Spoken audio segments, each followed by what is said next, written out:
Hello दोस्तों, स्वागत है आपका हमारे YouTube channel global pulse with Sunil Agri में।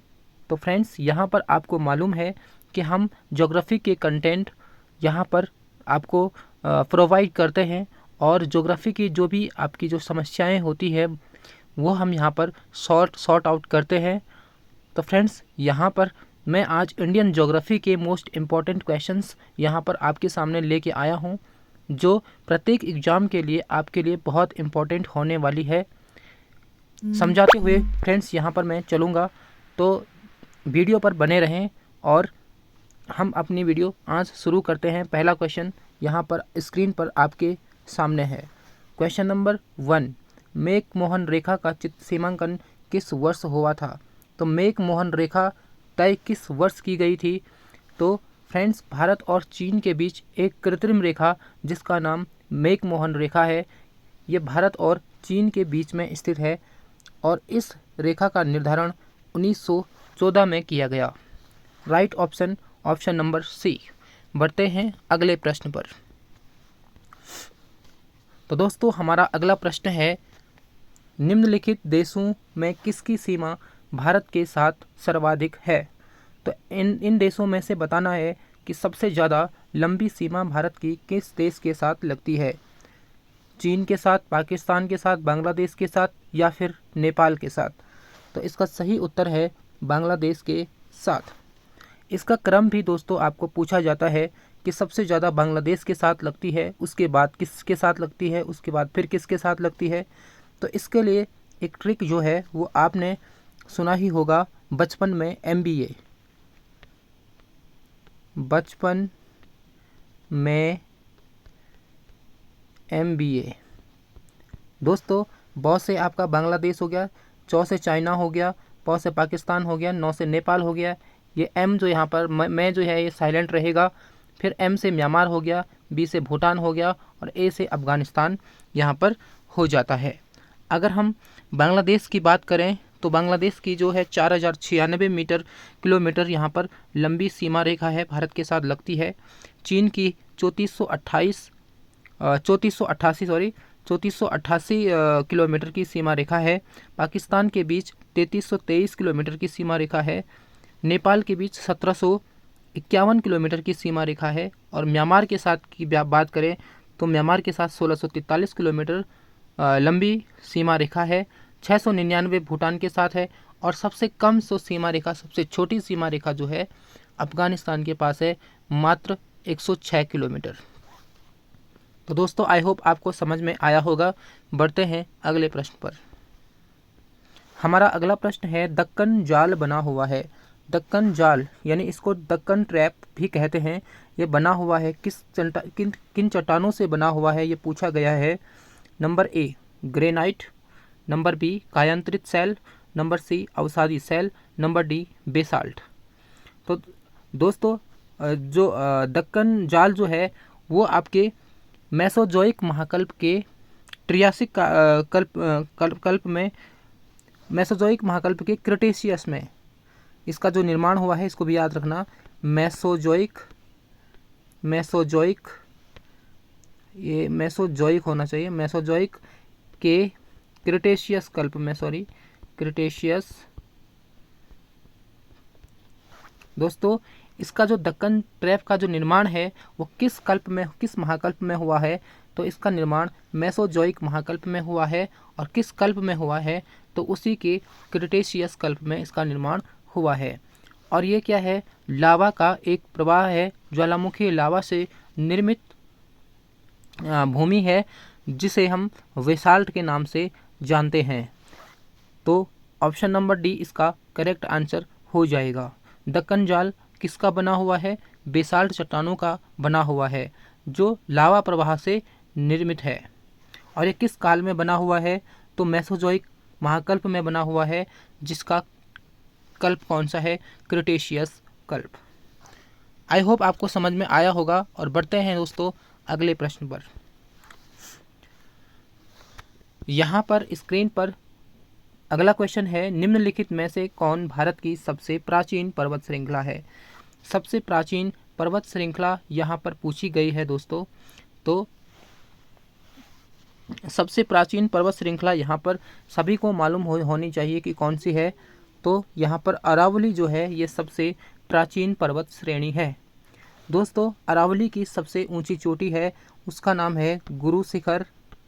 गुरु शिखर पूछा जाएगा, अरावली की सबसे ऊंची चोटी का नाम क्या है? गुरु शिखर, जिसकी सर्वोच्च चोटी जो है 1722 मीटर है।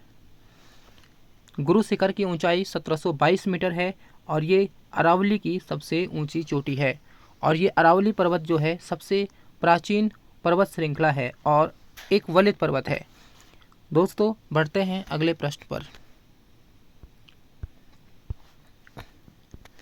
अगला प्रश्न है, स्ट्रेटो ज्वालामुखी नारकोंडम किस देश में स्थित है?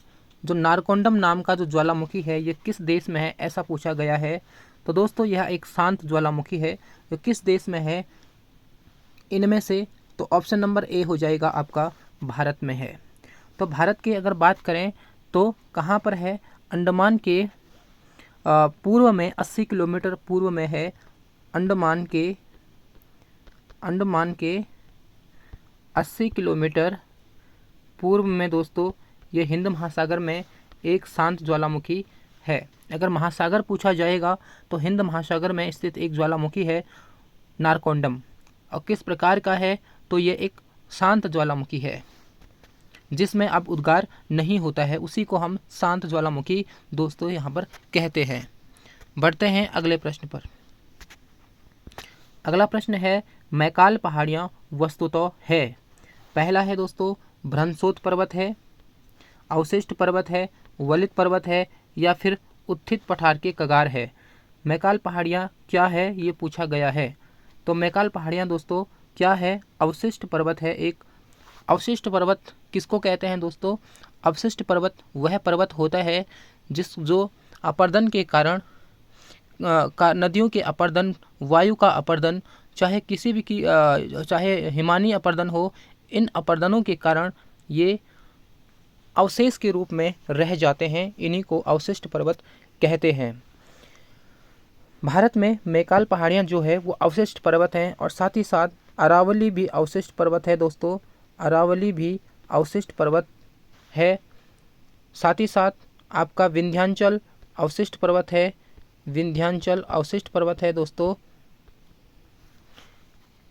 अरावली, विंध्याचल और मैकाल श्रेणी, पश्चिमी घाट भी आपका अवशिष्ट पर्वत है दोस्तों। पश्चिमी घाट।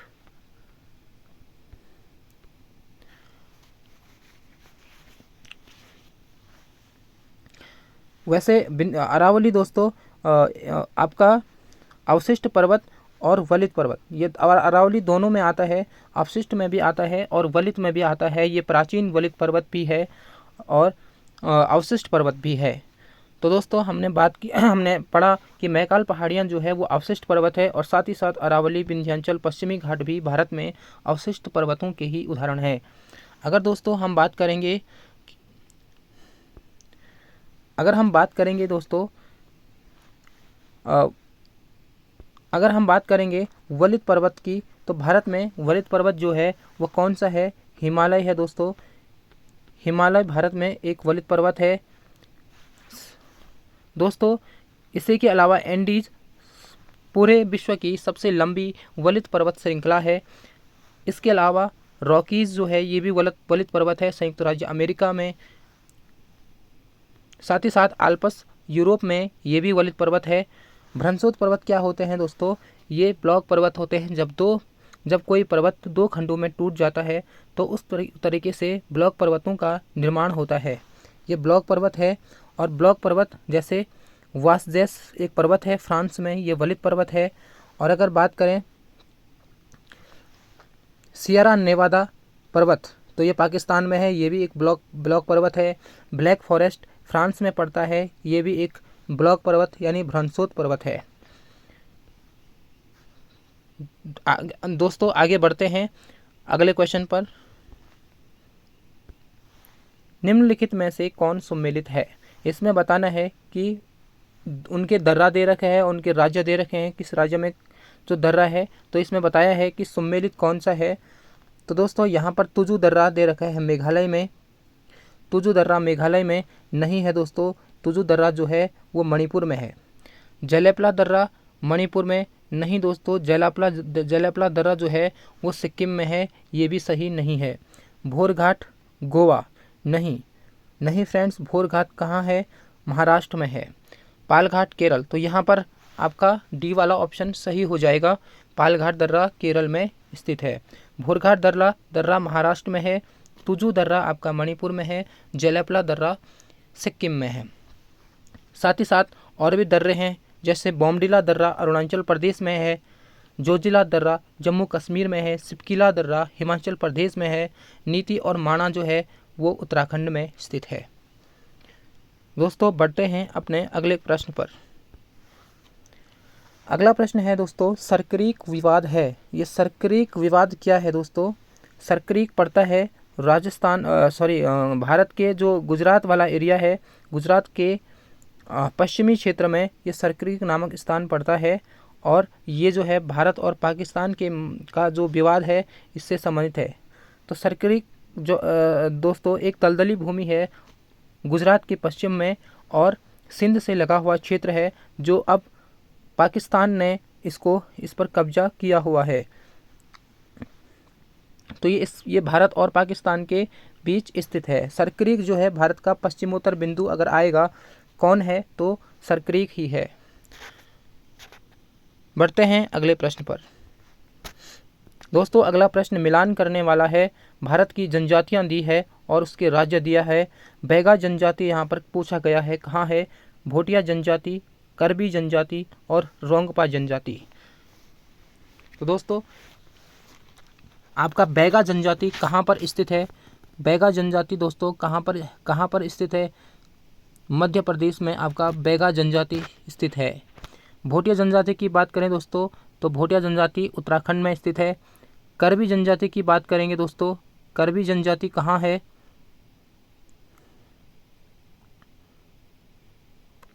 करबी जनजाति दोस्तों असम में पड़ेगा आपका।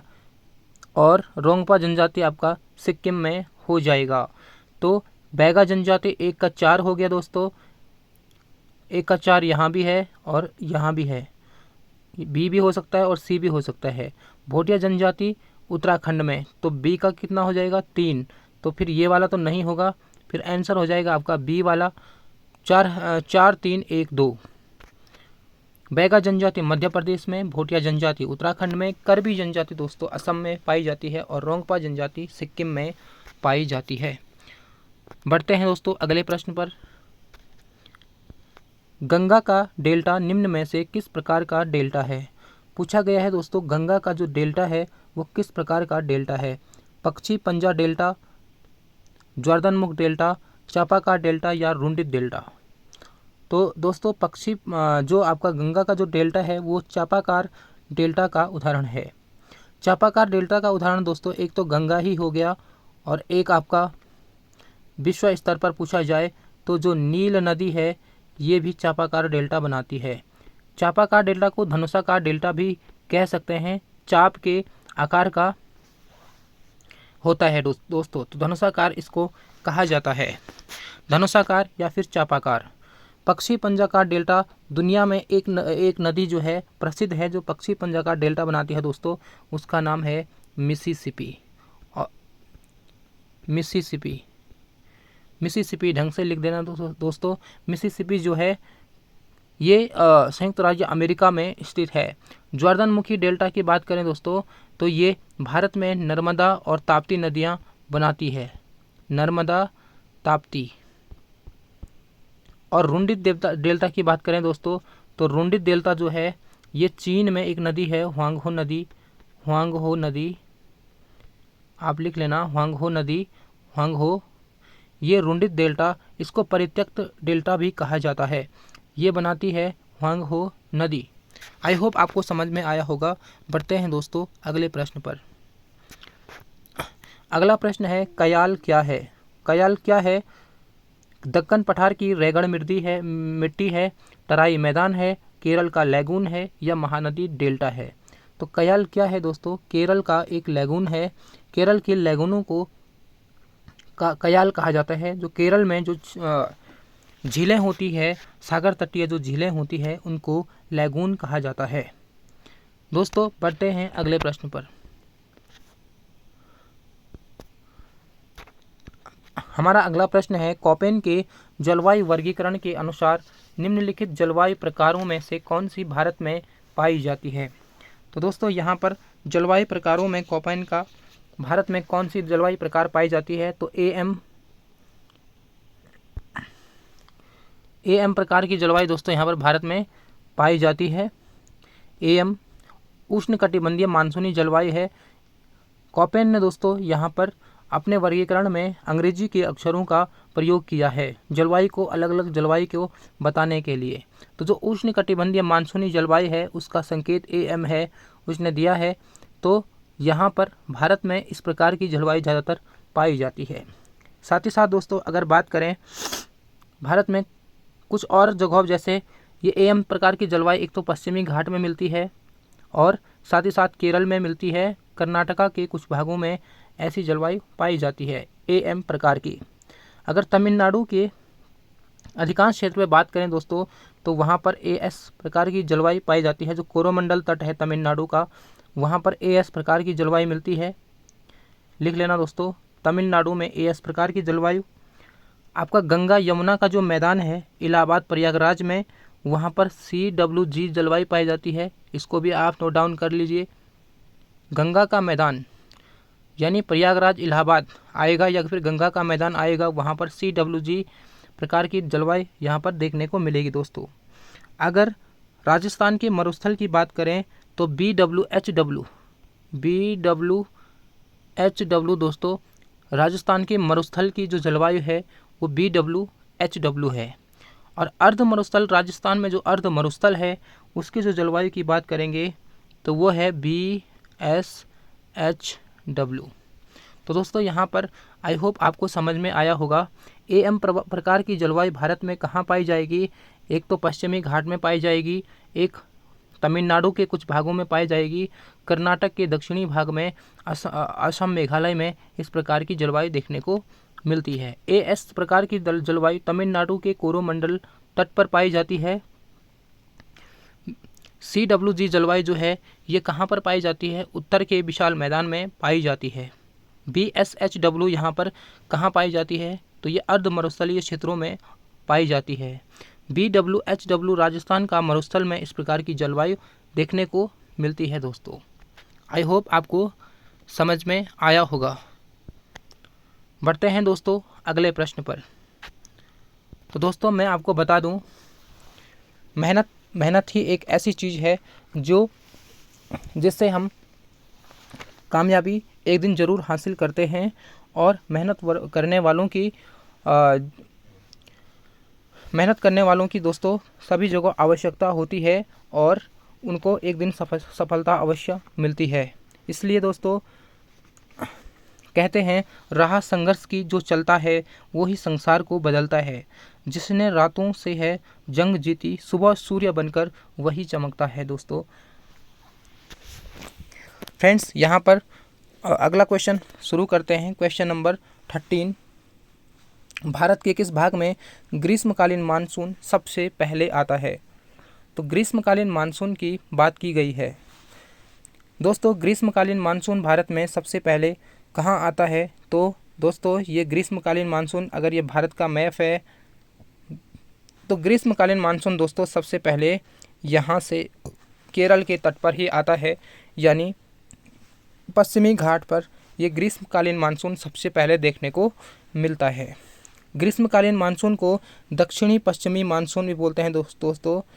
दक्षिणी पश्चिमी मानसून याद रखना, ये सबसे पहले कहाँ आता है, केरल के तट पर 1 जून को प्रवेश कर जाता है, 1 जून को।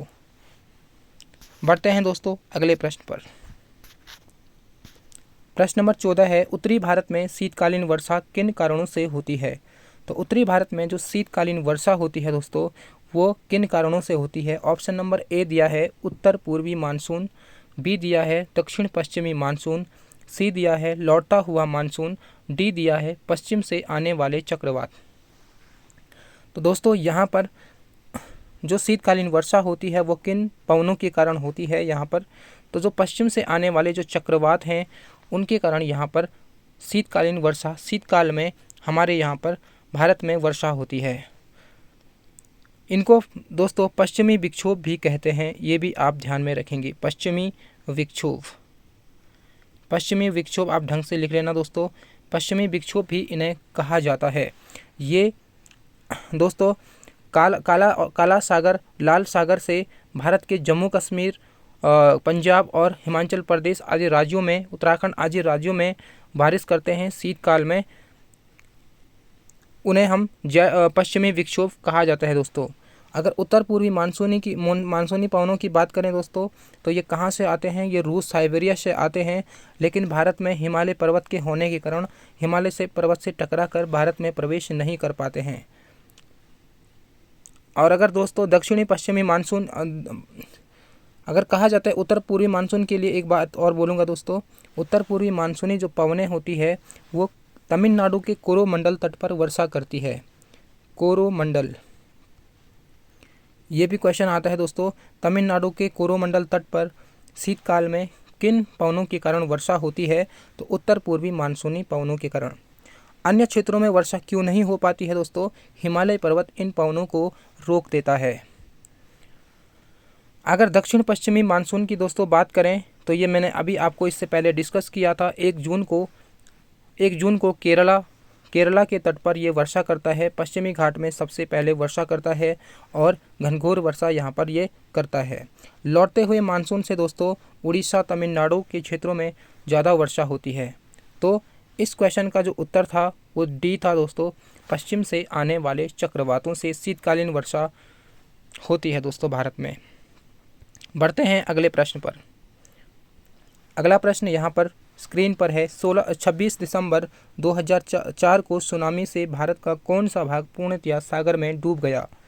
तो 2004 में जो सुनामी आई थी दोस्तों, इंदिरा पॉइंट जो है पूरी तरह से क्षतिग्रस्त हो गया था।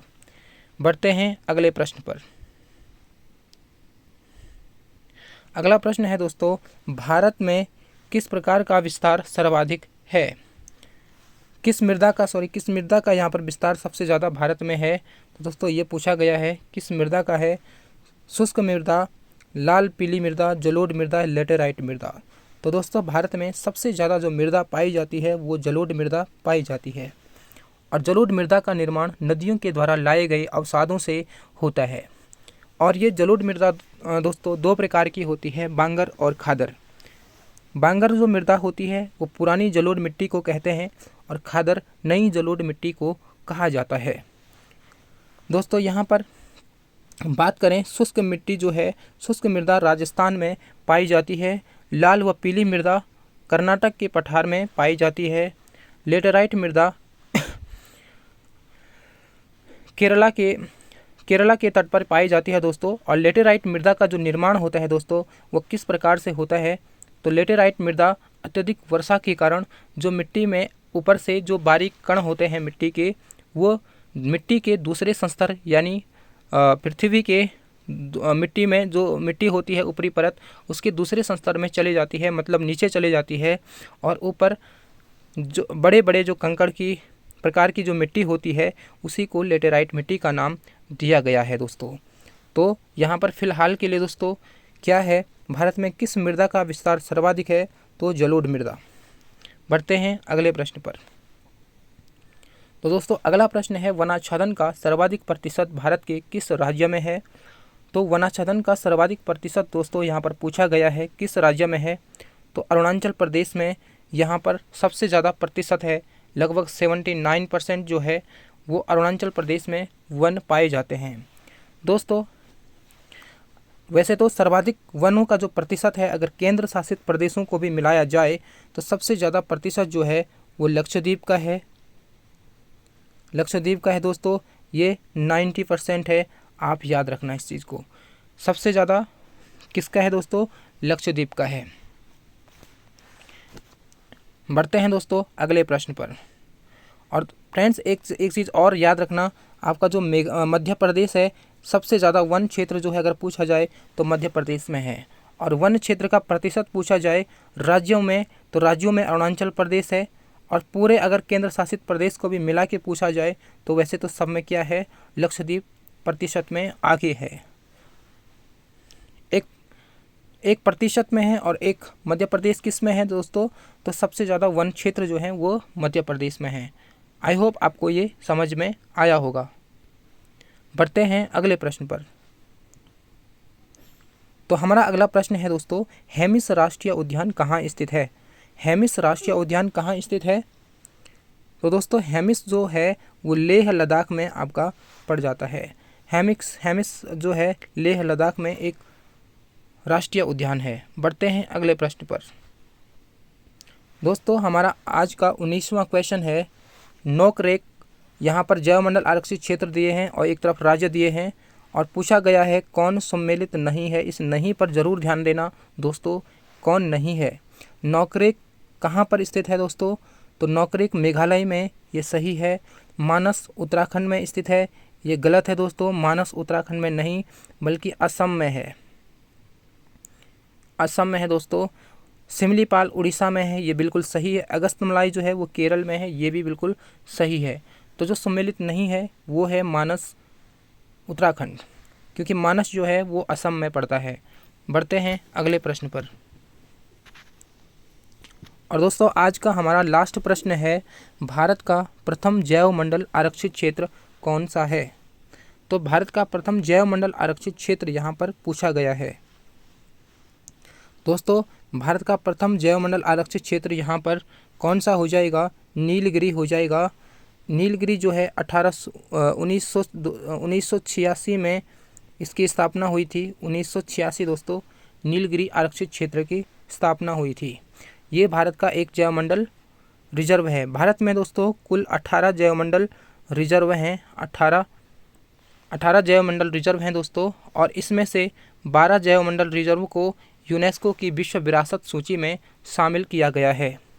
बात करें दोस्तों, भारत का प्रथम जैवमंडल रिजर्व आरक्षित क्षेत्र जो है वो नीलगिरी है, जिसकी स्थापना 1886 में हुई।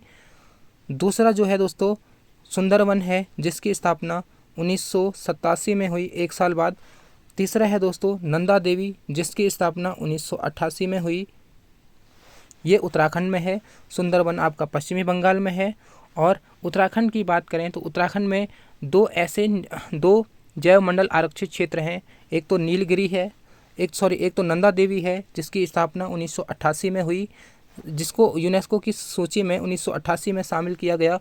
और एक दोस्तों फूलों की घाटी राष्ट्रीय उद्यान है, जिसको फूलों की घाटी जैवमंडल आरक्षित क्षेत्र है, जिसे 2006 में फूलों की घाटी नहीं दोस्तों, यहाँ पर ये गलत हो जाएगा। फूलों की घाटी नहीं, केवल उत्तराखंड में एक ही राष्ट्रीय उद्यान है जो है नंदा देवी जैवमंडल आरक्षित क्षेत्र, जिसे यूनेस्को की सूची में 1988 में शामिल किया गया था। तो दोस्तों 2 नहीं है उत्तराखंड में, एक ही होगा। 1988 में नंदा देवी उत्तराखंड से एक ही है। सुंदरवन 1987 में जैवमंडल आरक्षित क्षेत्र में घोषित किया गया। मैंने आपको बताया दोस्तों कि भारत में कुल 18 जैवमंडल आरक्षित क्षेत्र हैं और यूनेस्को के पास जो हैं वो 12 हैं। 12 किसके पास हैं? यूनेस्को के पास हैं। तो आई होप आपको ये वीडियो समझ में आई होगी। आप वीडियो को पूरा देखने के लिए आप सभी का तहे दिल से धन्यवाद। और दोस्तों सपोर्ट करना, ताकि आगे मैं आपको इस प्रकार के जो वीडियो हैं, इस प्रकार के जो कंटेंट है वो इससे और बढ़िया कंटेंट मैं आपको दे सकूं। Thanks for watching.